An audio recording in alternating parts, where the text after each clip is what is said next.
chegando por aí. Primeiro, eu queria cumprimentá-los novamente. O meu muito boa noite, Nara, boa noite. Boa noite, boa noite, boa noite. Dizer que é um prazer estarmos juntos novamente. E, João, só um minutinho, por favor. Dizer que nossa aula hoje é nossa última aula dessa disciplina com o professor Daniel, Introdução ao Estudo de Direito. Eu sou a professora Lourdinha, que vocês já conhecem, ajudo vocês a entrarem no Teams, tirar algumas dúvidas que vocês têm, não com relação à matéria, com relação à matéria é o professor, é o doutor Daniel. Estou dando risada porque o que mais pedem é links. Já vamos falar sobre isso, tá, gente? Fiquem tranquilos, por favor. Fiquem tranquilos. Gostaria de dizer a vocês, para vocês não esquecerem da nossa trilha de aprendizagem, na trilha que existe todo o material, na verdade. Só um minutinho, Aninha, só um minutinho, viu, Aninha, por favor. Na trilha, na verdade, que vocês acessam todo o material da nossa aula, vocês têm a trilha, vocês têm livro, vocês têm vídeos, vocês têm exercícios, e é bacana fazer, gente. E tanto eu como o professor Daniel, nós entendemos que não dá tempo. A gente entende, porque a gente não trabalha só aqui, trabalha só, na verdade, em outros locais também, né? Então, assim, mas dá uma olhadinha final de semana, dá uma olhadinha na hora do almoço, verifique as dúvidas que vocês têm, tragam as dúvidas para a sala de aula, é aqui que o professor vai tirar a dúvida de vocês, tá?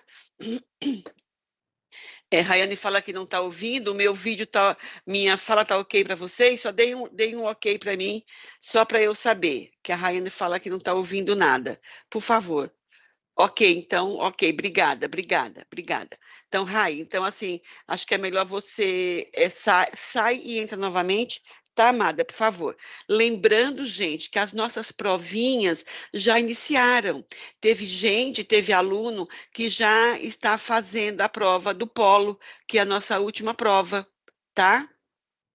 Então, assim, foquem na prova, tirem 9, tirem 10, gabaritem quem puder. A gente está torcendo por vocês. Isso mesmo, Raila. A última prova é baseada em todo o conteúdo. É uma prova que você tem dissertativa, tá bom, amada? Fica tranquila. Bom, vou falar da presença agora. É o que todo mundo quer saber, tá bom? Isso mesmo, a Camila falou, o professor Daniel é maravilhoso, não tem como, não tem como. Vou liberar o áudio já, vou liberar para vocês, só um minutinho, tá? Gente, vocês estão recebendo no aplicativo de vocês, vocês estão recebendo, do professor Daniel, que acho que quer, espera um pouquinho só. Deixa eu só liberar o professor Daniel aqui, que ele é... Professor, tá tudo ok para o senhor aí? Professor? Oi, professora Ludinha, tudo bem? Boa Tá, noite. tá Não, tudo só para ok? dizer que eu estou aqui. Ah, não, tá ótimo então. Só um minutinho, por favor. Não, só um minutinho, não pode entrar, por favor, a sala é sua. Não, Gente, fica à então, vontade aí, pode fazer, só vocês. para me identificar que eu estou aqui, tranquilo. Bacana, bacana. Vocês estão recebendo no aplicativo, precisa do código, solicitando o código. Então, assim, confie em nós. Confie em nós. Vocês não me conhecem, mas eu sempre digo que vocês são meus filhos e eu tenho idade para ser mãe de cada um de vocês, tá? Tenho propriedade para dizer isso. Pessoal, nós estamos essa semana toda, de segunda a sexta, fazendo um teste nesses códigos. O aplicativo foi solicitado algumas modificações com relação a ele. Por isso que vocês estão recebendo a solicitação dos códigos. Mas não se preocupem, o código ainda não existe, tá? Imagino, deduzo, estou dizendo, imagino, deduzo, que daqui mais ou menos 2 semanas, porque a semana que vem nós ainda vamos ter treinamentos, vocês ainda têm os códigos em treinamentos, vocês terão os códigos. Mas como, Lurdinha, de uma hora para outra? Não. A instituição vai colocar um aviso geralzão para vocês. Olha, Mas isso uns dias antes. Por exemplo, que seja 20 de abril, não sei, estou chutando. A partir do dia 22, 25 de abril, vocês terão em sala de aula o código de entrada, o check-in e check-out, entrada e saída. Então, ninguém vai fazer nada sem vocês saberem. Fiquem tranquilos com relação a isso, por favor, ok? Eu vou liberar aqui os microfones. Professor, fique à vontade. Joãozinho, pode falar, querido. Professor, as aulas passadas não ficou gravada no aplicativo. A gente Então, não está amado, conseguindo acessar. tá bom, amado. Isso aí eles estão verificaram. E tá, João?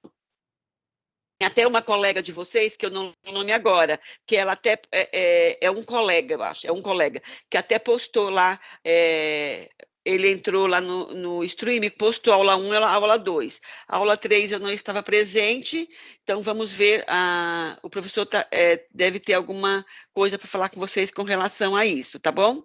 Ok? Ok. Obrigada, amor. Laila, pode falar, amor. Laila, Vilma.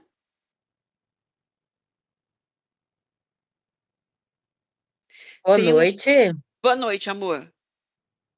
Então, a aula de sexta-feira que eu não assisti, eu queria saber a dúvida disso, né? Porque nas aulas gravadas não tem nenhuma aula gravada nem do mês passado, nem nada. Então, mas tem sim, tem, porque os colegas já acharam. Mas, assim, fiquem tranquilos que hoje o professor Daniel vai fazer um compilado das aulas, na verdade. Possibilidade de dúvidas. Fiquem em paz, gente. Fiquem tranquilos com relação a isso, tá? Eu tenho mais umas mãozinhas levantadas aqui. Eu liberei. Tem um I não identificado. Quem é o não identificado? Quem é? Não sei. José Souza. Ok, José, pode falar.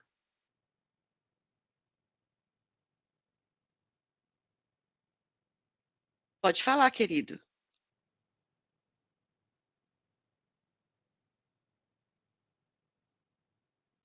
O microfone seu está aberto, José.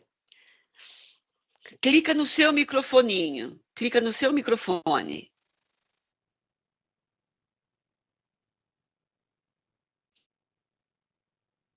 Boa noite, professora. Boa noite, amor. Pode falar. Devido ao meu trabalho, que a gente teve uma corrida muito grande essa semana, Amor, a prova não tem.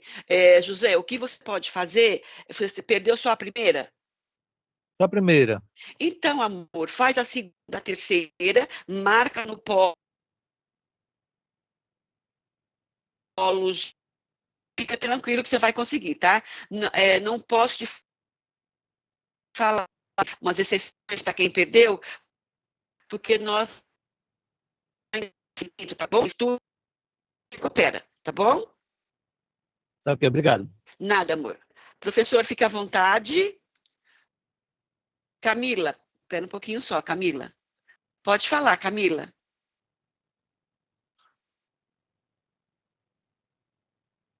Camila, clica no seu microfoninho. Boa noite, amor. Pode falar. Eu acredito que na aula passada, eu acho que o professor ou esqueceu, né, desse detalhe de gravar a aula, porque foi a maior dor de cabeça, a gente queria demais assistir essa aula, ter acesso a essa aula. Eu acho que ocorreu que ele, como estava sem você, né, e eu acho que ele não iniciou a gravação, acabou que a gente ficou sem, eu acho que foi isso. Né? Camila, e todos vocês, podem ficar tranquilos. Nós vamos ter um compilado das 3 aulas agora, e o professor, se não achar, porque a aula foi gravada sim. Começou a gravar e alguém terminou a gravação. Vamos colocar uma aula referente ao mesmo assunto. Fiquem tranquilos com relação a isso, tá bom? Por favor. Tá, querida? Fique à vontade. Agora vamos, professor. A turma é toda sua, estamos aqui ansiosos pelo seu conhecimento, tá bom, professor? À vontade. Bom, obrigado, professora Ludinha. Eu só ia pedir, pelo menos para mim não estar aparecendo a imagem A sua e câmera, deixa a, eu ver aqui, professor, só um a minutinho. câmera e a possibilidade de compartilhar também. Também, só um minutinho, deixa eu só... Uhum.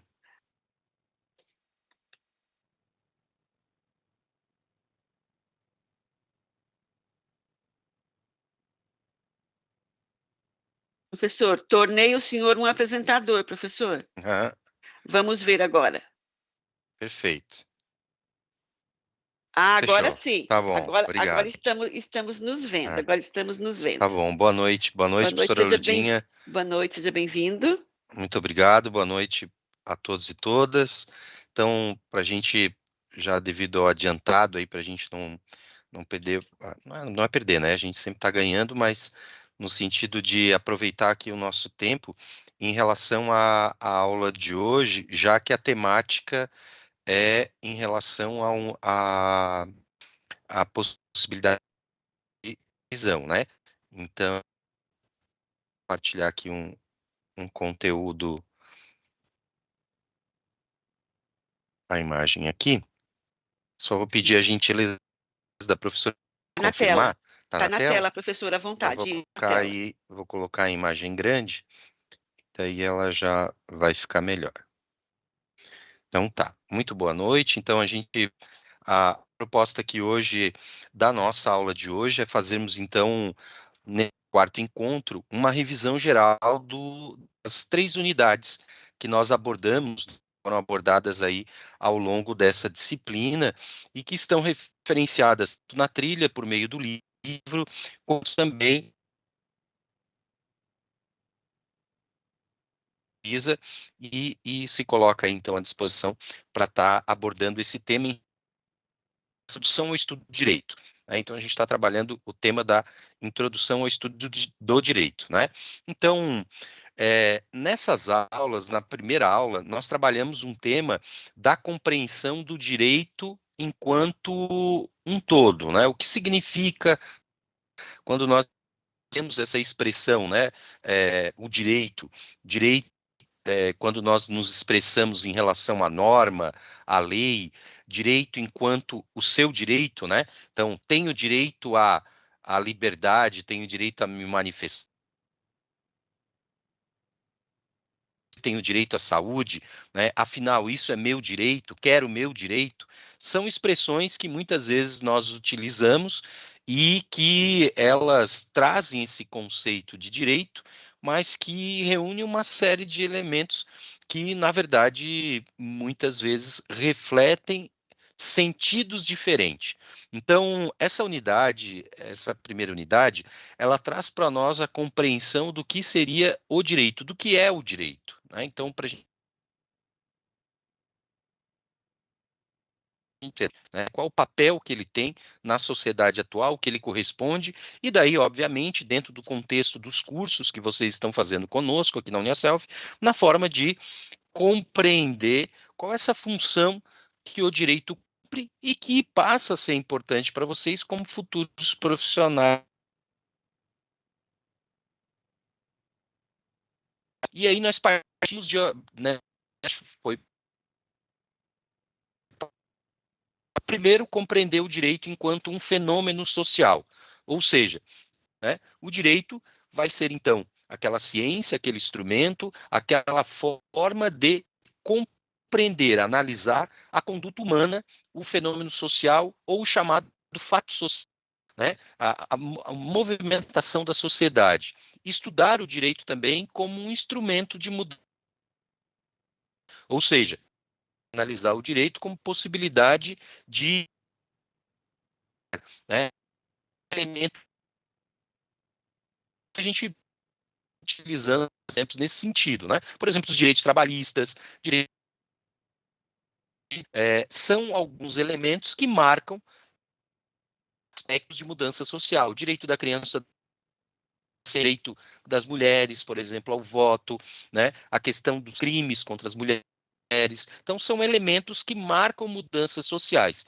E também entender a relação do direito com a ideia de conviver, com a ideia de instrumento de regulação legítimo da violência. O uso da violência, lembra no sentido, por exemplo, que é o que nos vem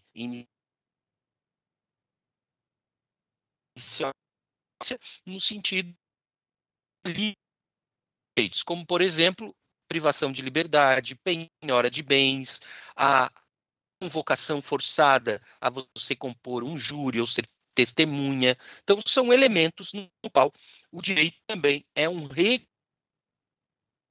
social. Bom, nesse caso aqui, então, entendendo o direito enquanto um fenômeno social, ele é ciência jurídica, então, compõe aí a área das ciências. Como nós temos as ciências exatas, aquelas que envolvem ciências exatas são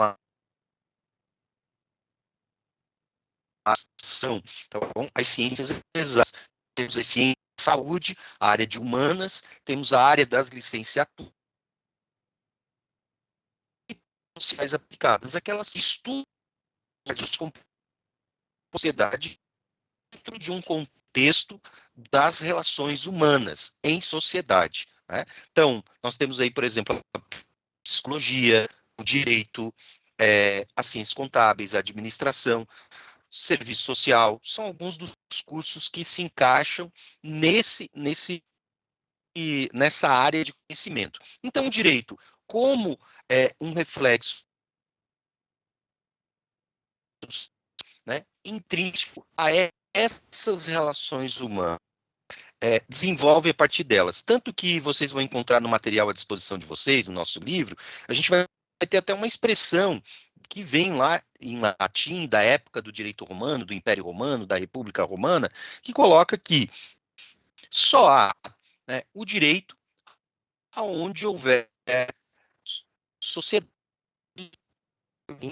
a ideia de sociedade. Então, é nesse aspecto que a gente vai encontrar o direito. E, ao mesmo tempo, ele também vai estar intrínseco a vários fenômenos da rotina cotidiana. Ou seja, humanas do dia a dia, elas vão expressar relações jurídicas. Um acidente gera uma relação no qual um pode ser o autor, o outro réu, um pode ser o responsável ativo pelaquela ação que leva o sinistro e, por responsabilidade civil, leva ele, então, a ser responsável por materiais ou morais. Aqui, no caso, o exemplo que é apresentado para vocês, em relação, por exemplo, à ideia de nascimento, a ideia de vida, a ideia de morte. A gente vai ter, nesse fato físico, que é acontece no cotidiano da nossa vida, um nascimento da sociedade humana, esse nascimento vai gerar relações na sociedade. Apesar que até a época eu destaquei para vocês que nós temos aí o direito do nascituro em determinadas relações, como no Código Penal, que veta o aborto, como, né, que proíbe, considera crime, como em relação a inventário, no qual nós temos aí direitos do nascituro, e também em relação a questão alimentícia no período ainda de gravidez.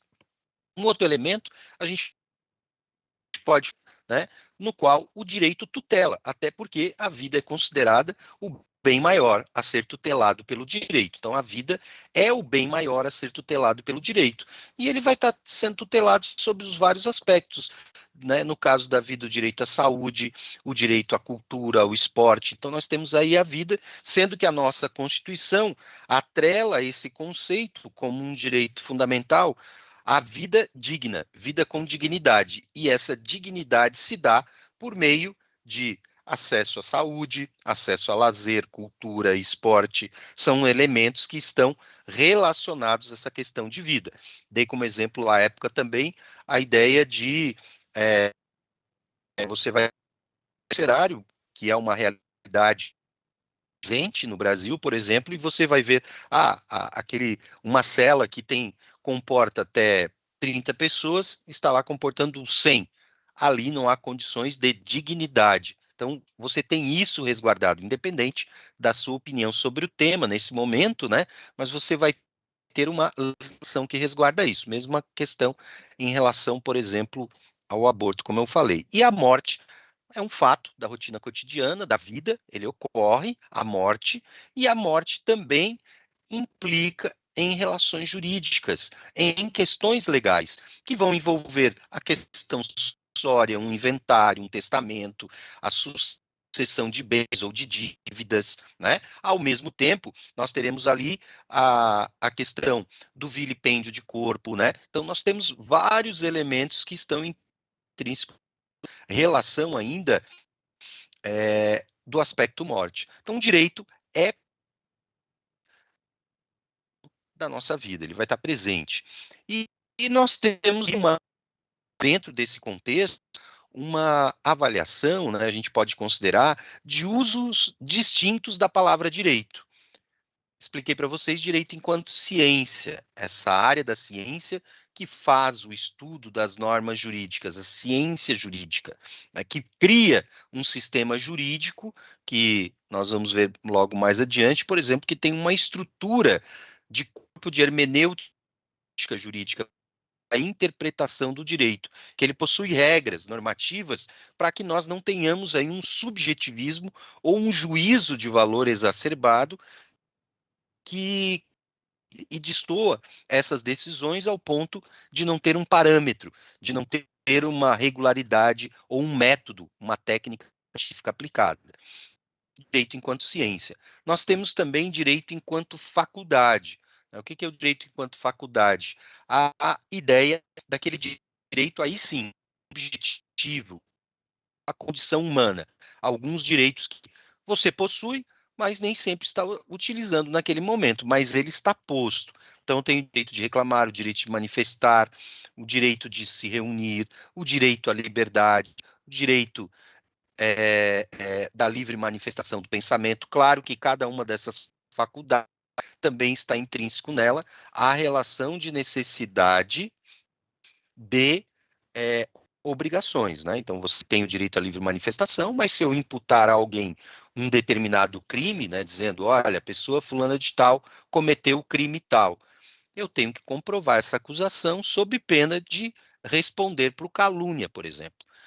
Ao mesmo tempo, nós temos o direito enquanto ideia de justo, o direito no campo da ética, não no campo da moral, porque no campo da moral nós vamos ter juízos de valores, porque sobre o aspecto moral, a moral, ela está relacionada ao nosso campo da individualidade. Os valores morais, eles influenciam o direito, mas eles não compõem a estrutura do direito, da norma jurídica. Eles influenciam enquanto, por exemplo, valores morais sobre o aspecto de costumes, de cultura, porque os valores morais, eles não têm força de lei, eles não têm força normativa. Agora, no campo da ética, o direito pode ser analisado sobre o aspecto de justiça. Por exemplo, a ideia do justo, do campo ético. Tá, professor, mas qual é a diferença? O que é justo para mim pode não ser justo para o outro? No campo do direito não dá para ter esse tipo de interpretação. No campo de valores morais, sim. Porque o valor moral, ele tem parâmetros de individualidade. Por exemplo, eu posso ter um valor moral religioso cristão, e uma outra pessoa pode ter um valor moral budista, um valor moral muçulmano, ou não ter um valor moral religioso, se auto-identificando ateu ou até agnóstico. Você vai ter nesse campo da moralidade, que pode ser também a moral religiosa, pode ser a moral com influências culturais de campo regional, naquela região, naquele país, naquela cultura, ou até geracional. Valores morais de uma geração anterior podem ser diferentes de uma geração posterior, só que os valores morais não têm força de lei. Eles são aceitos, acolhidos pela individualidade, diferente do direito. Então, no direito, o campo da justiça é um só, é aquele que é estabelecido pelo direito, tá? Então, é de justiça, e nós vamos ver preceitos éticos são parâmetros de justiça. Preceitos éticos são aqueles que estão normatizados, muitas vezes, como, por exemplo, o Código de Ética do advogado, o Código de Ética do médico. São códigos, são leis federais que positivos éticos daquela ação. Ao mesmo tempo, nós vamos ter elementos, um exemplo aqui, né, nós vamos estar aí numa fila, né, o exemplo mais clássico, até no trânsito, né, pode ser aí que cada um de nós, esses 138 alunos, né, professora Lindinha, que estão conosco, os outros que podem depois assistir esse vídeo, né, talvez nesse dia de sexta-feira ou outro dia que for assistir, passaram por um dia de trânsito,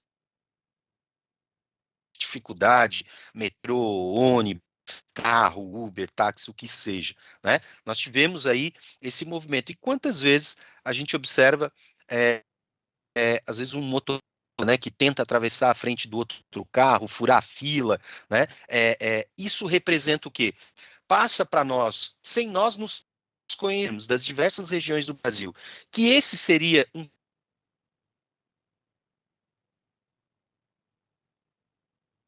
também sobre o aspecto de justiça, é aquele comportamento averiguar de forma coletiva que é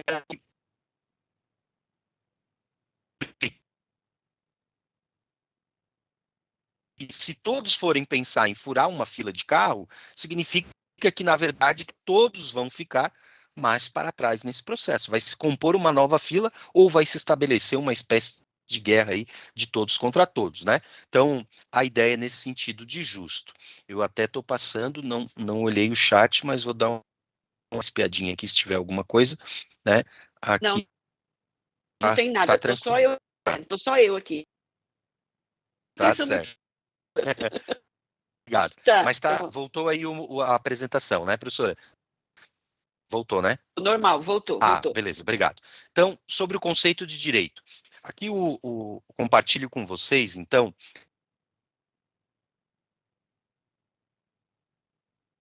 nosso livro, fechando aí do nosso material.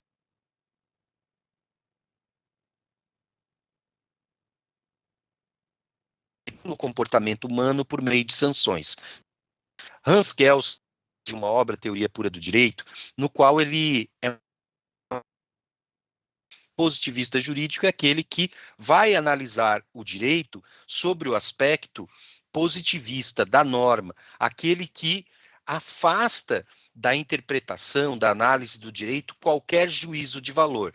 Então, para Kelsen, para que tenhamos uma ciência do direito, ou para que o direito seja justo, igualitário e isonômico, né, em equilíbrio para todos, significa que nós não devemos direito. E que o direito deve ser a aplicação, entre aspas, nós vamos colocar assim, fria da lei. Vem lá aquela frase clássica lá do Arnaldo César Coelho, quando junto com o Galvão Bueno narravam jogos lá, e ele dizia, a regra é clara, né? Ou seja, é uma regra que não deixa dúvidas, né? Então, essa é a ideia de Kelsen. Já Bobbio, Norberto Bobbio, um jurista italiano, ele entende que o direito é mais do que somente um sistema de normas. Ele é um conjunto de normas que são impostas por uma autoridade, e essa autoridade, né, vai representar o Estado. Essa autoridade tem um poder soberano ou por legitimidade do voto ou imposto, que essa autoridade, então, com esse direito, vai regular a vida em sociedade com esse conjunto de normas. Já Maria Helena Diniz traz que é essa é brasileira, autora, né, um conjunto de normas que vai disciplinar as relações dos homens em sociedade com o objetivo de harmonizar esses direitos e interesses individuais e coletivos mediante a aplicação de princípios de justiça. Então, no conceito, nós trazemos aqui que o direito é esse conjunto de normas que regulam as condutas sociais e é imposto coercitivamente.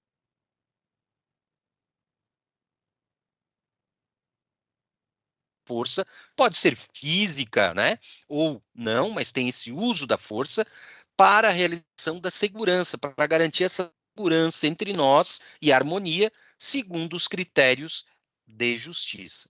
Então, o conceito de direito é essa ideia, né, em relação ao mesmo. Nós temos aí o direito nas relações sociais, o exemplo trazido, um exemplo clássico, né? A ideia de um casamento, a união, né, de duas partes. Então, casamento, ao contrair um casamento, não significa simplesmente, e até a própria união estável, o fato, não, eu não casei no cartório, não tem problema, o fato de você estar vivendo junto já gera o quê? Relações de deveres e de direitos, são relações de obrigações, que existem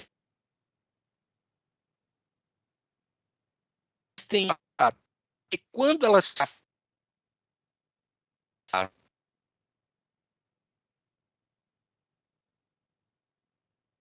outras relações jurídicas, divisão de bens, pensão, guarda de filhos, tudo isso eventos que vão para além da relação que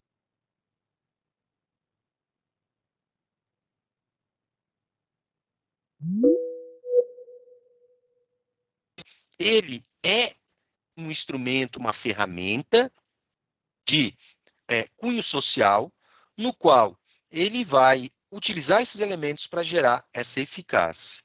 Nesse caso aqui, o direito, então, como a ciência, ele tem dois elementos principais. Um escopo chamado de direito natural, e um outro escopo de direito positivo ou juspositivismo. E daí nós vamos ter nesse campo o jusnaturalismo e o juspositivismo. O direito natural é aquele que está atualmente, né, dentro da nossa concepção de direito atual, em relação ao direito natural, é aquele que está ligado à nossa condição humana. Independente da sua vontade, ele está inerente à sua natureza de existência. Hoje, um ser vivo, ao nascer, e esse ser um ser humano, ele vai ter determinados direitos intrínsecos à sua condição humana, independente da vontade alheia de todos. Esses direitos partem desde a ideia de um direito à vida, que agora não é somente a vida, né, é um direito à vida digna, pela Constituição de 88 e também pela Declaração Universal de Direitos Humanos. Então, são direitos condicionantes à ideia de humanidade, de ser um ser humano. Então, esse é o direito natural. Até na época, quando nós tivemos esse tema, eu disse, olha, nós tivemos outras formas de compreender o direito natural em outros momentos da história humana. Na Idade Média, como uma compreensão de que partia de um direito canônico. O direito canônico estava legitimado, com a ideia de que ele é um direito divino proveniente de Deus por meio da interpretação teológica, né, da teologia, e no qual somente o clero poderia fazer essa interpretação por meio da sua hierarquia do clero, e a partir dela estabelecia os direitos canônicos, né, os cânones, as normas do direito canônico, que inclusive eram normas que legitimavam aquele modelo de sociedade à época. Por exemplo, uma sociedade que havia nobres e servos. Aqueles nobres tinham direitos distintos daqueles que eram servos, por exemplo, camponeses. Então, era uma condição de direito baseada num aspecto do seu nascimento de direito natural. imutável. Então, o direito natural ele tem essa característica. Já o juspositivismo, ou direito positivo, é aquele que traz elementos de compreender o direito a partir da norma jurídica. Ou seja, se você estrutura um sistema jurídico que tem normas e que essas normas são válidas e eficazes, você tem aí então estabelecido o direito que deve ser aplicado eivado, distanciado das ideias de juízo de valor. Ou seja, um direito positivo, um direito dogmático, tecnicista. Essa é a ideia do juspositivismo. Uma crítica que pode ter também só nesse modelo, nós temos aí, por exemplo, né, a história da Alemanha nazista, no qual o Partido Nazista Alemão, em 1903, na Alemanha, por meio do voto, numa democracia na República de Weimar, e ao longo do processo, dentro da própria República de Weimar, esse direito vai sendo mudado dentro de uma ótica de um direito no qual determinadas pessoas que eram alemães deixam de ser, perdem a sua cidadania alemã, ou por serem contrários ao regime, politicamente falando, ou por terem uma condição de algum tipo de deficiência física ou mental, ou, num dado momento, por terem uma ascendência religiosa hebraica, judaica, ou comporem algum tipo de etnia populacional, serem ciganos, serem eslavos. Isso os consideraria não seres humanos, ou seja, uma negativa à condição humana deles, por meio de lei. Hoje, na atualidade, eu posso ter um sistema jurídico positivo que estabeleça isso? Eu não posso ter mais, porque o nosso sistema agora ele trabalha com as duas ideias, não somente uma, mas ideia de direito natural e ideia de direito positivo. Eu tenho na Constituição Federal determinados direitos naturais configurados em normas, como direito à vida digna, direito à saúde, por exemplo, liberdade de expressão, direito à liberdade religiosa. São elementos que estão condicionados a um direito natural humano positivados na Constituição. Ao mesmo tempo, eu não consigo criar uma lei que tenha validade e gere eficácia se essa lei, por exemplo, estabelecer que um determinado grupo, por professar uma determinada religião, pode perder a sua cidadania brasileira, ou ser preso, ou ter privado a sua liberdade. Então, é essa ideia de justnaturalismo e justpositivismo que nós gostaríamos aqui de trazer para vocês e compartilhar para que vocês possam, então, compreender esse tema. É extremamente importante para a gente compreender, né, esse nosso conteúdo. Bom, os direitos do homem sempre são respeitados, né? Eu gosto até aqui de utilizar, né, o material traz a ideia do homem, mas sempre da humanidade, né? Então, os direitos da humanidade sempre são respeitados. Quando eu trago a ideia de direito positivo, eu posso ter uma norma que essa norma nem sempre é aplicada ou ela não gera uma eficácia. Ou aquele direito fundamental não possui uma norma infraconstitucional que consiga regulamentar a garantia da manutenção daquele direito. Então, significa aí que o direito da humanidade nem sempre é respeitado. A gente vai ter. E nesse caso, então, nós vamos ter a aplicação desse ordenamento jurídico. E essa aplicação, pessoal, ela está ligada à ideia, por exemplo, das fontes do direito. Então, onde é que esse direito, né? Onde é que nós vamos buscar? A ideia de fonte é de nascedouro, de origem. Então, o direito, ele não surge apenas de um único lugar, mas de diversos lugares, de diversas fontes. E o direito, ao ser elencado por diversas fontes, nós vamos ter uma relação de que ele é proveniente das diversas culturas, dos diversos povos. Ele tem uma característica que está muito intrínseca à ideia de culturas de povos. As normas são um elemento de fonte do direito, a principal fonte primária do direito brasileiro são as normas jurídicas, ou seja, as leis. Por quê? Porque no caso do Brasil, nós temos aí uma influência do direito romano sobre a Península Ibérica, Os países da Península Ibérica, Portugal e Espanha, são aqueles que conquistaram esse território da Latina, trouxeram esse modelo, o chamado, nós falamos até lá, do civil law. É uma fonte primária do direito. No caso do direito brasileiro, a lei é a principal fonte primária. No caso, por exemplo, do direito anglo-saxônico, aquele direito britânico, guerra, por exemplo, ele, pelo fato dos romanos terem tanto tempo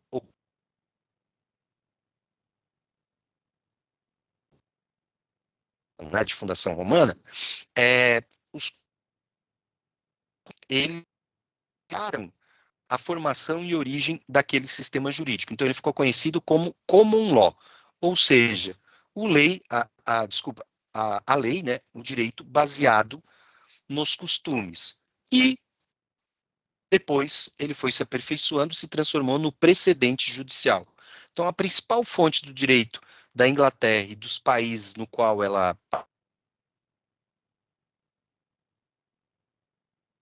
como os Estados Unidos, Canadá, Austrália, a Índia é um direito misto, nós chamamos aí de common law, o direito baseado no precedente judicial. Fontes secundárias, aí nós vamos ter a doutrina, que são os livros, as pesquisas realizadas na área do direito, que vão impactando a mudança do próprio sistema jurídico.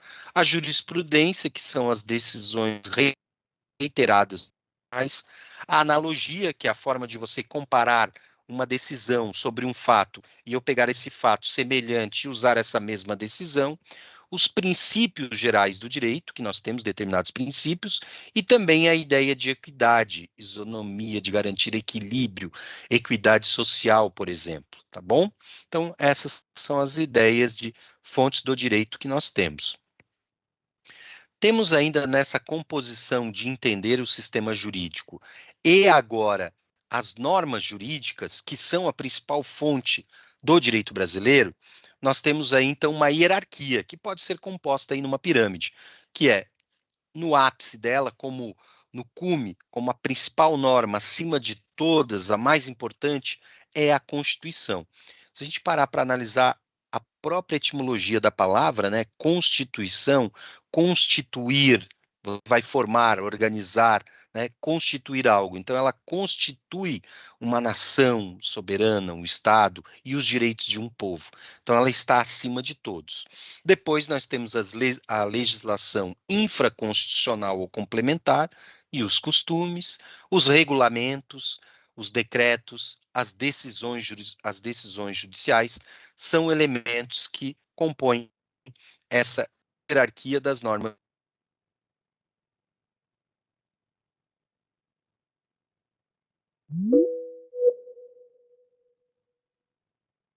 Não vou abrir aqui, porque daí a gente não vai.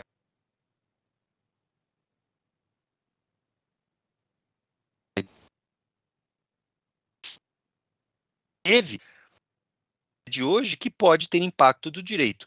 Bom, aí vocês vão dizer, professor, o ato de você pagar uma conta, o ato de você estabelecer uma compra de um produto, o ato de vocês estarem aqui comigo nesse processo de ensino-aprendizagem é um processo também de prestação de serviço, de relação do consumidor, apesar de ser uma relação aqui acadêmica de educação, vocês também estão numa relação de consumo. Então, essa experiência estabelecida, ela está presente. A forma como você se relacionou com os seus familiares, com os seus amigos do trabalho, se não cometeu um assédio moral, se não cometeu uma relação de trabalho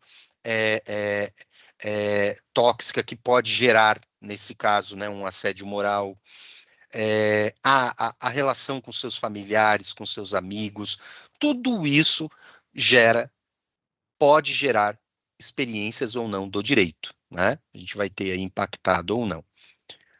No caso aqui, então, a gente vai falar agora da norma jurídica, já uma outra unidade que nós tivemos, a unidade, estamos aí entre a 2 e a 3 agora, que é a unidade que aborda a norma jurídica.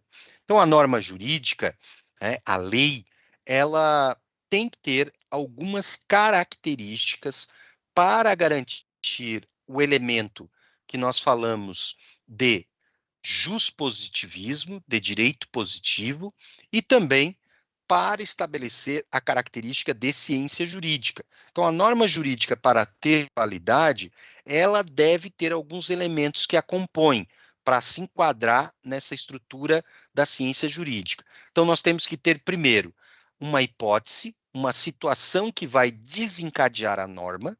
Então, tem que pensar num fato, numa conduta humana que desencadeie essa norma. A própria ideia de mandamento, comportamento no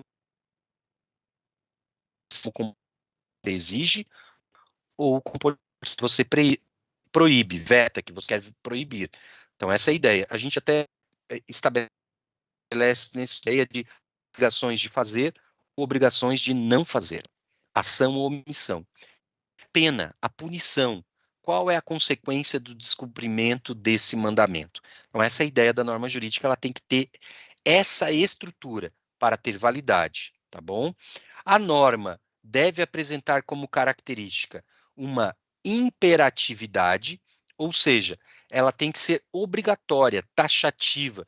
Por isso que se utiliza muito verbos no infinitivo: furtar, roubar, matar, estuprar. Estou falando do Código Penal, por exemplo, né?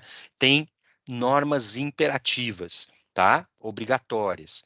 Generalidade, ou seja, a norma ela deve apresentar como característica a não individualidade. Você não pode ter uma norma jurídica que garante direito previdenciário exclusivo para fulano de tal.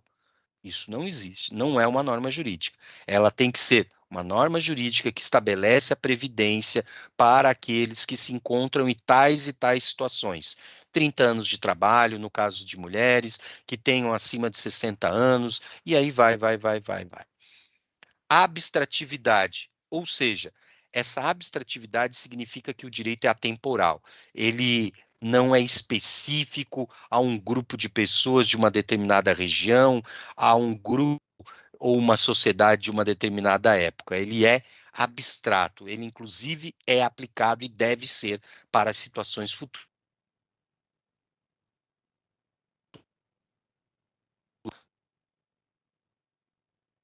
Mas quando eu tenho fato e não tenho a norma jurídica aplicada, aí eu vou buscar outras fontes do direito. Se essas fontes ainda promovem lacunas e ausências, aí você pode provocar o judiciário para que o judiciário interprete essa ausência sobre a luz da Constituição, daí cabe o Supremo Tribunal Federal, ou então você provoca o legislativo, porque o legislativo é que tem o poder de legislar. O exemplo que a gente utilizou foi a união homoafetiva.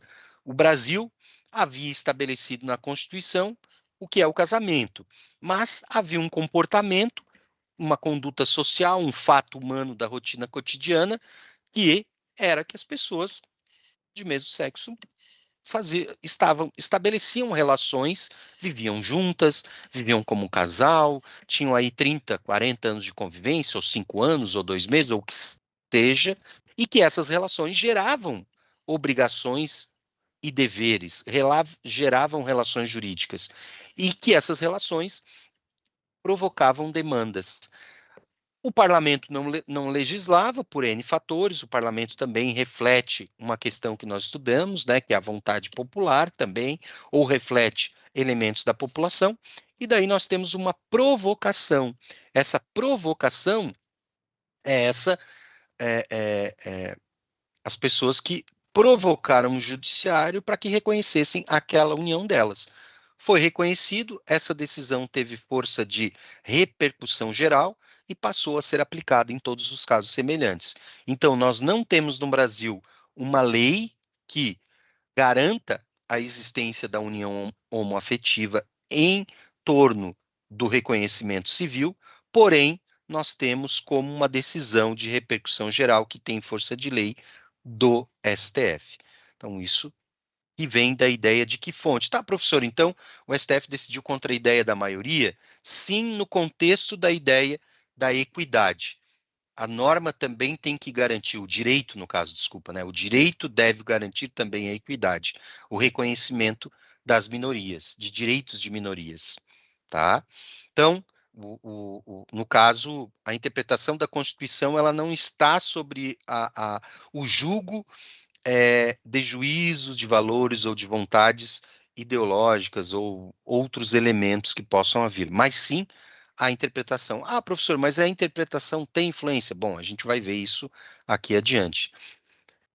Ainda nesse campo da norma, né, que a gente está na norma ainda. Classificação das normas em relação à sanção. Ela pode ser uma norma perfeita quando ela traz a ideia de sanção, ela prevê ali. O exemplo, né? Uma multa por estacionamento irregular. Imperfeita é aquela norma que não deixa claro ou não traz ali quais são os elementos que se aplicam de sanção. Não deixa claro. É uma norma imperfeita, tá bem? Aqui tem mais alguns exemplos em relação da existência, da validade e da eficácia. Ou seja, análise sobre o aspecto do plano de validade da norma jurídica. Uma norma tem que existir e, para existir, ela tem que ser publicada. Uma norma, além de existir, ser publicada, ela tem que ter validade e, para ter validade, ela tem que ser uma norma que foi constituída a partir das prerrogativas que estabelecem sobre aquele tema, criar aquela norma. Ou seja, se o município tem competência para criar normas em relação a regulamento e nomes de ruas, perfeito. Agora, se o município crimes da área penal, não pode. Então, o município, por meio da Câmara de Vereadores, não tem competência para isso. Isso vai estar lá na Constituição. Então, é uma norma que vai existir, mas não vai ter validade. E a eficácia? A eficácia é no plano de gerar efeitos. Essa eficácia, ela deve ocorrer ou pela fiscalização, ou pela imposição dos atos, ou pela própria atendimento de todos os requisitos necessários para gerar essa eficácia. Um contrato, a necessidade de se averbar um contrato, para você ter a propriedade de um imóvel, vale pela escritura pública, né, não somente pela posse. Então, nós temos aí elementos nesse sentido, do plano da validade. Além do plano da validade, a gente vai compreender o nosso ordenamento jurídico numa estrutura que compõe elementos que estão relacionados à ideia da Constituição como a norma suprema, essa norma maior, as normas infraconstitucionais, que são aquelas que vão complementar ou vão regular os elementos que são trazidos na Constituição. Então, como que ele vai acontecer? E nós temos ainda, dentro de um ordenamento jurídico, os decretos e resoluções que estão estabelecidos sobre os vários órgãos que regulam essas temáticas. E daí, nesse caso, né, a gente vai ter, para entender os elementos que compõem a relação jurídica, nós vamos ter os sujeitos de direito. Quem são os sujeitos de direito? Né? São aqueles que possuem capacidade de direitos e deveres. Na nossa sociedade contemporânea atual, nós temos a pessoa física como sujeito de direitos e a pessoa jurídica. A pessoa física, segundo o nosso Código Civil, é aquela que surge, ela passa a ser sujeito de direito e pessoa física a partir do nascimento, ou seja, é aquele que, a partir da primeira troca oxicarbônica, ou seja, inspirou e expirou, nascendo com vida e promovendo esse fato, ele passa a ser uma pessoa física sujeito de direitos e deveres. Se veio a falecer em seguida, gera certidão de óbito, é um cadáver, gera a necessidade de ter certidão de nascimento depois a de óbito, óbvio, né, porque é um recém-nascido, gera processo de sucessão hereditária, gera uma série de elementos à condição dele. Nasceu sem vida, não se constitui como um sujeito, uma pessoa física. A pessoa jurídica é aquela que tem como a sua origem o registro, o devido registro no órgão competente. No caso das empresas, o registro na junta comercial adequada. Geralmente são controladas pelos órgãos estaduais.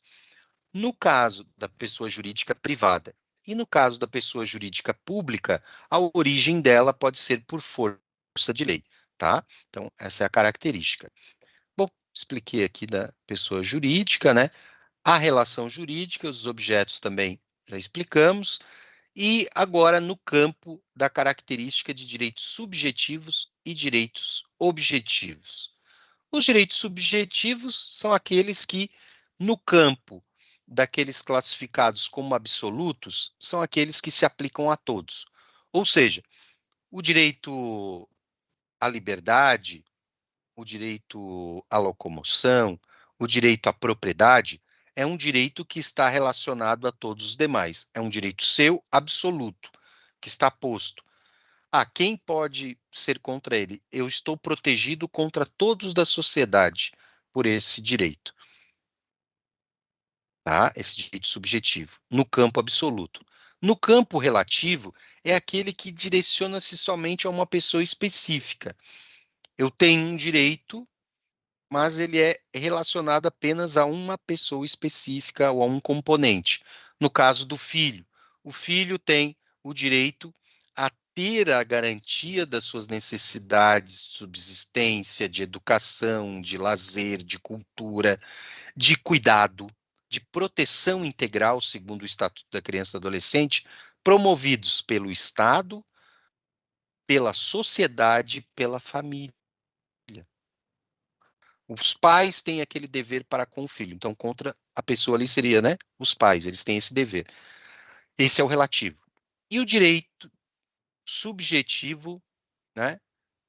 Relativo, eu dei um exemplo esse, né?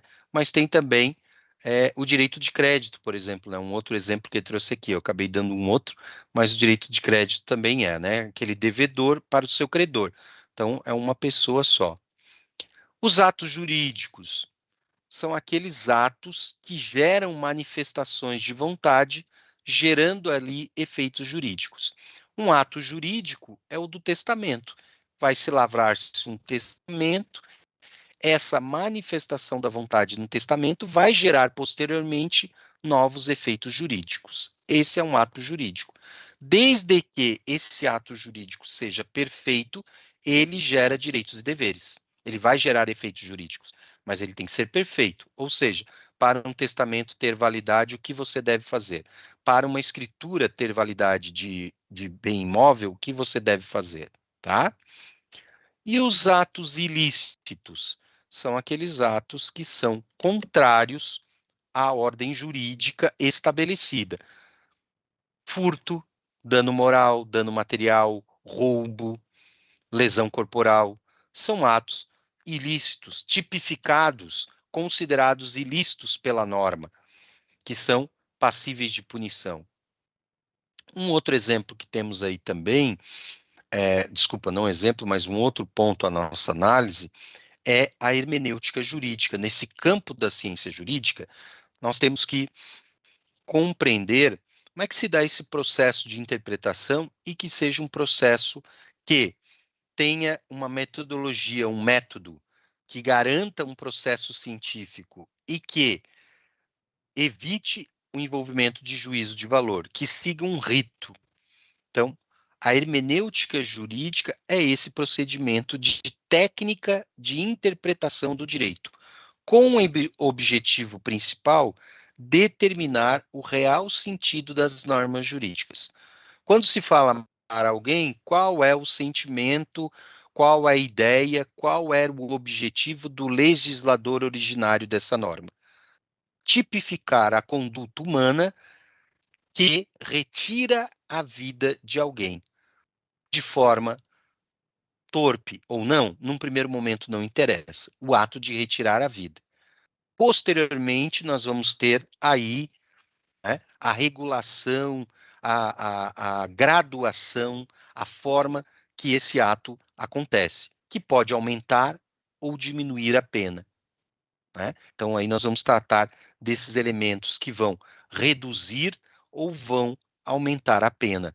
Nesse caso, vão qualificar mais ainda a pena. A gente pode ter, por motivo fútil ou torpe, se aproveitou também porque ele era companheira da vítima. Então, são elementos que são utilizados nesse sentido. A estrutura do Poder Judiciário é um outro elemento que nós temos aí nas nossas unidades para abordar. O Poder Judiciário, no Brasil, segundo a nossa Constituição, nós temos a divisão do Estado, da soberania dele, né, baseada na vontade popular, expressa por meio da Constituição, e essa Constituição elenca aí 3 poderes: o Executivo, o Judiciário e o Legislativo. O Executivo executa as normas, o que está estabelecido em lei, com a ideia de aplicar as políticas estabelecidas e os direitos em lei. O Legislativo produz normas e também fiscaliza o Executivo, e o Poder Judiciário tem o papel de julgar as lides, as disputas entre os 2 poderes, e também entre os poderes, o Estado e a população, e também as lides privadas entre os indivíduos da sociedade. Esse é o papel do Poder Judiciário. Para isso, ele tem uma estrutura própria no Brasil. Nós temos aí os tribunais superiores, que no caso do Brasil nós temos o Tribunal, o STF, o Supremo Tribunal Federal, que é a Corte Maior, que se tem como responsabilidade ser a guardiã da Constituição Federal, ela interpreta a Constituição. No caso, o Superior Tribunal de Justiça, que vai julgar em última instância todos os recursos que não estejam debatendo questões constitucionais, de constitucionalidade. Os tribunais estaduais, cada estado tem o seu Tribunal de Justiça, que é a segunda instância das comarcas, que ele garante o duplo grau de jurisdição, que é a oportunidade de, e sendo identificada na sentença, contradições, elas podem ser arbitradas novamente numa segunda instância, e os juízes, que vão ser competentes às varas, nas comarcas, né, às varas, e aos juízos ou juizados especiais. Então, que serão a primeira instância do Poder Judiciário, muito conhecido como juiz natural. O que é o juiz natural? É aquele que o processo vai a ele na condição sem ser escolhido, né? Ele está ali na condição de que ele ocupa aquele espaço. Então, não foi atribuído a ele, a lei que atribui a ele aquele momento. Dependendo do fato, por exemplo, uma discussão de pensão alimentícia, ela vai acontecer em que território, em que juízo, em que comarca? Vai acontecer na comarca onde vive aquele que tem necessidade de receber a pensão. Ele provoca ali a ação, né? Vai provocar a ação lá de competência lá naquela região, e assim por diante nos vários temas. Bom, aqui, né, a gente faz uma provocação para abrir aqui para vocês o espaço também de perguntas, né, material de revisão com um elemento que acredito que a grande maioria já tem assistido, se não assistiu, já leu, ou se não leu o livro, né, conhecendo a história, pode também depois, né, sugiro, no YouTube consegue encontrar aí de forma livre, né, essa narrativa em forma de filme, muito muito reconhecido, que é o Alto da Compadecida. No Alto do Compadecida, né, nesse tom aqui que foi feito da obra do Ariano Suassuna sobre a interpretação, né, dessa obra, a gente teve aqui o papel de 2 personagens, né, e esses personagens, então, passam, né, um deles passa aí a um julgamento. Então, tem toda uma história, né, do filme, mas aqui a gente chama a atenção do julgamento, há um momento de julgamento do personagem João Grilo, né? Não, João Grilo, esse aqui é o Giló, né? Então, esse personagem vai ser julgado.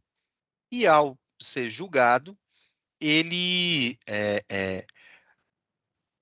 todos ali estão, né? Aqui nós temos a figura de cada um deles, é um padre e um bispo, um padeiro e a sua esposa, ele é muito mesquinho, né, muito ambicioso, aí com esses temas da vaidade, né, da cobiça, ela com a ideia da traição, do adultério, e também a figura do... me faltou a palavra aqui, que ele é o... Oh, meu Deus! Né? Ele representa aqui, talvez me ajude aqui o pessoal, ele cumpre aqui o papel do ato de que ele é o cangaceiro, né? E ele vai, então, levar ali a ideia de tirar a vida das pessoas, né? Ele vai aparecer ali e tira a vida de algumas pessoas porque ele é o cangaceiro, o criminoso. Então, nesse ato, se vocês tiveram oportunidade de passar, de conhecerem a história, né, para não ter que repetir ela aqui, passar ou transmitir para a gente abrir aqui um pouco para a gente discutir, nessa passagem, a gente vai ter, então, essa situação na qual cada um deles passa por esse processo de julgamento, né? Cada um deles vai ser julgado. E quem vai ser, né, julgado aqui, quem vai ser julgado tem a acusação, que é o demônio, o diabo, que quer levar essas almas ao inferno, e nós temos aqui a figura de Cristo, que é o juiz, e quem é chamado a interceder, né? Quem é chamado a interceder é a Maria, né? A Nossa Senhora. Então aqui a gente tem cada um desses personagens, nós podemos fazer uma relação com a ideia da interpretação da hermenêutica jurídica, com a ideia da hermenêutica, com a ideia da interpretação. Aqui nesse caso nós podemos pegar cada um desses personagens. Por exemplo, né, a ideia do porquê será que a Nossa Senhora se consolida aí como sendo a defensora, vamos dizer entre aspas, né, a que faz a função de advogada, que defende essas pessoas acusadas. Ela tece uma defesa para cada um. Por que ela? Por que Ariano Suassuna traz a figura dela? Por que não ele? Ou por que não outra pessoa? Por que o diabo na figura da acusação? Quem conseguiu ler, eu deixo esse elemento aqui para a gente, se possível, aí, abrir e conversar sobre esse tema, para que a gente possa, então, também revisar aqui a nossa apresentação. Tá bom? Nossa, esse exemplo é maravilhoso, hein, professor? Mas tem, se eu estiver falando alguma coisa errada, me comentem. Mas agora lançou a 2 no cinema, né? Eu não assisti ainda. Verdade. Tem o Não 2 assisti também, ainda. verdade. Eu sou fanzoca. Estou esperando aqui Isso. Estou esperando aqui no Globoplay. Isso, não sei se alguém quer se inscrever para fazer um comentário, eu sei que é Alguém quer sexta-feira, fazer, alguém falta 20 para as 10. sextou, mas levante as É, mãozinhas aí, gente. Podem falar à se alguém quiser vontade. participar, deixa eu trazer a imagem de novo aqui.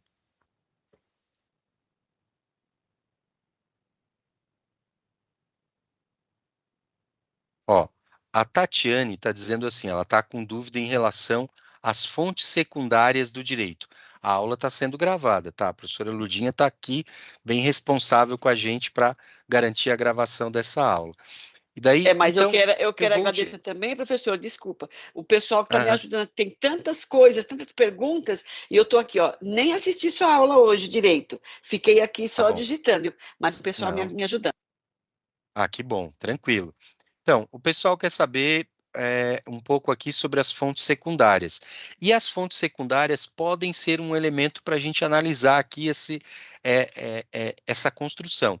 Essa sugestão aqui do Alto da Compadecida é da nossa colega professora Ivone, que também é coordenadora dos cursos da área jurídica, da área tecnológica aqui da Uniaselv. Então, ela que fez essa sugestão aí que nós chamamos do direito e literatura. Então, no campo, por exemplo, da análise das fontes secundárias do direito, olha só, Primeiro, justificando aqui do porquê, né? Um elemento que traz o Suassuna, traz aqui a Maria, porque ela é humana. Então, seria ela uma pessoa que vivenciou as dificuldades, o sofrimento, ela conhece a realidade da vida humana e ela é o elemento que intercede entre a humanidade e a divindade.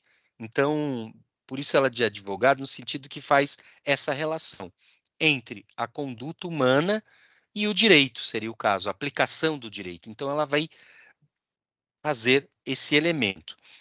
O diabo aqui faz o papel da promotoria, né, visando a condenação. Então, quando ele pega cada um desses casos, ele vai apontando cada um e ele vai dizendo ali, por exemplo, ele vai tecendo os crimes que cada um cometeu e vai pedindo, né? No caso aqui, cada um deles, né, começando, ele deixa o João Grilo por último, então ele vai começando por cada um.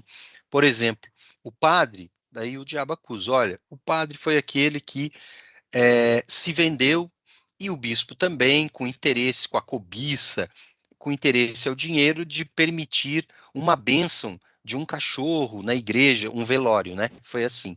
Então, esse era um ato de condenação. Ele faz uma interpretação, e daí vem a questão que vocês perguntam em relação às fontes, que ele vai buscar as fontes. Quais fontes? Ele busca aqui uma interpretação no campo normativo, no campo literal, gramatical, aplicando a norma no campo positivo, buscando então somente a lei como fonte do direito. Já ela vai trazer elementos que permeiam a situação e ela vai trazer outras fontes. E no caso ali eu apresentei para vocês outras fontes do direito, que nós teríamos ali a doutrina, que é uma fonte do direito. O que é a doutrina? As doutrinas são aquelas teorias construídas pelos pesquisadores da área jurídica, aqueles que promovem a ciência do direito, que vão analisando a aplicabilidade do direito, estudando ela e apresentando problemas ou sugestões ou novas proposições, e que essas novas proposições podem influenciar o direito ou não. Quando o STF toma a decisão da união homoafetiva, ele toma essa decisão baseada também em fundamentos da doutrina. Ele pega vários doutrinadores, pesquisadores e pesquisadoras do direito. Onde é que eles encontram elas? Nas universidades, por exemplo, nos programas de pós-graduação, de pesquisa. Então, vai buscar lá, busca esses livros, esses artigos, essas pesquisas feitas, onde vão trazer dados e colocando, olha, a população brasileira está aí, tem um comportamento que existe, está presente, existem N número de pessoas que vivem em relação homoafetiva no Brasil, essas relações são profícuas, ou quando não, são semelhantes à relação que não é homoafetiva. Então, traz uma série de elementos que daí constroem como fonte do direito, é uma fonte. Então, a gente tem a doutrina, tem também a jurisprudência, que é uma outra fonte do direito. O que é a jurisprudência? São decisões desses tribunais, que pode ser os tribunais de justiça dos estados, ou os superiores, o Superior Tribunal de Justiça, o STJ, que tem decisões, essas decisões são para um caso concreto, não tem validade para outro, porém ela pode influenciar o outro caso. A gente vê essas decisões em relação à questão da pensão alimentícia. No caso que ela gera decisões no que, por exemplo, na maioria dos tribunais eu vou encontrar que não se baseia mais na ideia de aquele jovem adolescente atingiu 18 anos, não há mais necessidade do pagamento de pensão. Não, hoje já está configurado a necessidade para além dos 18 anos, se ele estuda, a ideia de ajudar no estudo. Então, você tem uma série de elementos que a jurisprudência já reconheceu essa necessidade. E daí você utiliza também como fonte do direito. Além da jurisprudência da doutrina, nós temos a analogia. A analogia é aquela que casos semelhantes, né? Então foi decidido assim sobre um caso, eu vou pegar um outro caso semelhante e tentar nesse caso semelhante enquadrar nessa norma. Vou trazer aqui para tentar enquadrar ele já nessa norma vigente.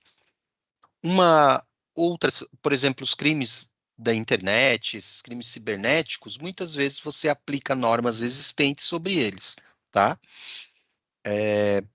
Um outro elemento, a própria ideia de equidade, por exemplo, ou os princípios gerais do direito. Princípios gerais do direito, nós falamos ali na última aula, né, eu acho que na segunda, por exemplo, quando nós abordamos no direito do trabalho, ou no direito do consumidor, ou no direito da natureza, no direito ambiental, né, ou no direito penal. Qual é o princípio que vale? Na dúvida, deve-se decidir a favor do réu. Indúbio pro réu, indúbio pro operário, na dúvida, a favor do trabalhador, na dúvida, a favor do meio ambiente, na dúvida, a favor do consumidor, ou nas relações de consumo, ele é a parte mais frágil, ou seja, o hipossuficiente. Então, são esses elementos aí que compõem as fontes do direito. Temos aí a equidade também como um outro elemento de fonte do direito, no sentido de você garantir uma equidade das decisões, no sentido de proteção de direitos a minorias. Então, a gente vai ter decisões ou políticas diferenciadas. Por isso que eu posso ter. Por que a Previdência, as mulheres têm um tempo menor de contribuição, se aposentam com uma idade menor do que a do homem? Por que será? A gente vai ter vários elementos que consolidaram isso no campo da equidade, de reconhecer por causa da maternidade, por causa da dupla jornada, pela característica do país cultural, leva então a esse determinante. No caso aqui do Alto da Compadecida, a gente vai ver vários elementos. No caso aqui, por exemplo, do cangaceiro, né, a defesa da Maria em relação a ele, o diabo vai lá e diz, olha, ele tirou vida de pessoas, ele cometeu o homicídio, o crime, tirando vida de pessoas. E daí ela vai lá e diz, olha, ele teve um histórico sofrido, ele nasceu pobre, sem condições financeiras, ele ficou sem família, ele não tinha sustento, ele não tinha uma série de elementos, ele foi usurpado com violência na sua infância. Então, uma série de elementos que ocasionaram essa condição dele. Então, você está analisando para além do campo da norma, com outras possibilidades de avaliar o caso. Né? Claro que aqui num tema mais aberto, né? Mas buscando a fundamentação jurídica nesse sentido. Então, é nesse contexto que nós buscamos essa compreensão de vocês em relação à temática desse módulo aqui que a gente está, dessa disciplina, que é em relação à introdução ao estudo do direito. Para que vocês possam compreender, né, então, quando ouvirem falar direito, ou na área que vocês atuarem, saberem que essas normas também constituídas são frutos de processos da sociedade, né, ou fruto de um processo de disputa, de luta, que está dentro do campo democrático, está dentro do Estado de Direito, e que pode refletir ou não um determinado costume, um determinado valor, um determinado interesse, são elementos que se constituem e se apresentam no campo do direito. Acho que é nesse sentido que eu gostaria de compartilhar esse tema com vocês, mas também trazendo aqui a possibilidade de também mais perguntas, né? Não sei se mais alguém tem mais Essa nota perguntas. 10 aí é para o senhor, viu, professor? Onde que está a nota dele? Esses 10 tem aí aqui. apareceram, é para o Estou vendo. senhor. Que legal. Maravilhoso, Obrigado. não sei o quê, tem um Uhum. monte. Aí eu já respondi aqui. Que show. Obrigadão. Obrigadão. Nota 10 tem que ser a nota de vocês. Mas está aqui, mas o pessoal está aqui na base de 9 e 10. Aí teve uma pergunta aqui de feriado, eu já disse, olha lá, professor nota 10, olha lá, professor voa. Eu só que agradeço elogios. aí, pessoal, show. Só... E daí, obrigado, professor Ludinha. E daí, assim, eu acho que na questão aí para vocês estudarem, né, se ater nessas questões um pouquinho mais complexas ali que tem, acho que em relação à norma jurídica, que é onde a gente acaba encontrando mais desafios, né? Não sei se mais alguém quer perguntar. Maria, pode falar, tá? É só abrir o microfone, amorzinho. Pode falar. Boa noite, tudo bem? Boa noite. A minha pergunta não é sobre a aula, porque o professor super sabe explicar muito bem. É sobre a extensão. A gente vai ter um professor só para extensão, certo? Certo. Aula uma vez ao mês. Ah, sim. É porque eu gostaria de saber, porque, tipo, a minha irmã, ela faz outro curso, né? Ela já tá até terminando. Aí, ela tem as aulas semanais dela e também tem Ai, gente, esqueci o nome. É aula zero. Não, o estágio. Ah, tá. E o estágio e a aula o semanal chocaram, sabe? Eles ficaram no mesmo dia. Aí eu queria saber se o nosso era Mas é assim mês ou mesmo. semana. Não, é assim mesmo. Ela se choca as duas aulas, aí você escolhe qual que você vai assistir, porque de qualquer forma as duas são gravadas. Elas têm que se chocar, não tem como ter as duas aulas separadas, tá, linda? Ah, sim. Só que, tipo assim, as duas é gravada, né? Mas Isso. quando for ter essa aula, provavelmente vão estar contando presença, certo? Ah, sem problema, fique tranquilo que isso aí você não vai ficar com falta não, tá bom? Ah, sim. Então, se eu assistir uma e colocar a presença nenhuma e querer assistir a outra depois, como vai ficar gravado, eu fico com presença nas duas. Fica, meu amor, fica tranquila com relação a isso. Gente, não se preocupem com presença, se preocupem em assistir a aula, se preocupem em conteúdo, tá? Não se preocupa com isso, tá bom, linda? Ah, tá. É porque reprova, né? Aí pagar de novo. Fica tranquila. Tá? Muito obrigada. Professor, eu acho que o senhor deve ler aí, porque está tudo para o senhor. As homenagens aí, tudo estão pedindo para o senhor na próxima aula, mais ou menos por aí. Geicilane, vou liberar para você, amada. Cadê você? Você quer falar? Abaixou a mão por quê? Você não quer falar?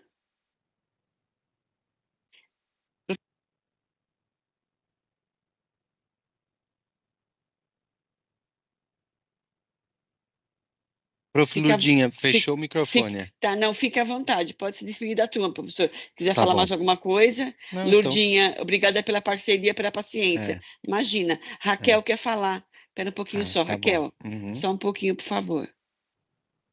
Pois não, Raquel, à vontade.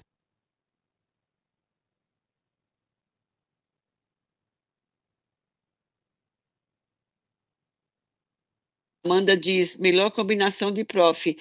A Ivone Lurdinha, você é querida, obrigada. Eu que agradeço. Raquel, fala, querida. Pode falar, professor, desculpa. Lurdinha, você é demais. Opa, ganhei. Vou fechar sexta-feira, ó, fechando com chave de ouro, hein, professor? Não, e tem que agradecer, né? Eu acho que então já vou fechando aqui a minha participação, professor Lurdinha. Quero agradecer, né, a todos e todas aí pela oportunidade, né? Dizer que foi uma satisfação. Fico à disposição. Talvez a gente vai se encontrar em outras matérias, né? Então, depende aí a configuração, mas estou na casa, estou aí, então aí pode acontecer. E quero agradecer aí a atenção de todos, né? Espero que vocês tenham aí transcorram no curso tudo bem, fico à disposição. E também agradecer a professora Lurdinha, porque ela conduz aí de um jeito magistral, que deixa a gente bem tranquilo e apoia também, que é extremamente importante, né, o professor mediador nesse processo e que nos auxilia. Então, obrigado, professora Lurdinha, né, por esse apoio. E que ela tem essa desenvoltura, esse jeito que ajuda muito a turma e nos auxilia nesse processo de ensino-aprendizagem. Então, um forte abraço, brigadão, um bom final de semana aí para vocês, um abração, Lurdinha, tudo de bom. Eu agradeço a todos também, sabe que eu amo vocês, a gente já falou bastante que a gente se ama, vamos tomar um café, cada um no seu lugar, na verdade. Professor, foi uma honra, mas uma honra muito grande, na verdade, a sua mediadora. Obrigada pelas... Arrumei secretários aqui hoje. Amandinha, obrigada por ajudar a me secretariar, na verdade, por responder. Foram várias questões, várias perguntas. É assim, a paciência que eu estou aqui para isso, né, gente? Então, eu faço o que eu gosto, tá? Isso é muito importante, na verdade. Eu espero, professor, estar com o senhor em uma outra oportunidade, tá? Obrigada a todos. Amandinha, obrigada. Bom final de semana. Fechamos com chave de ouro. Eu vou encerrar aqui. Gente, olha.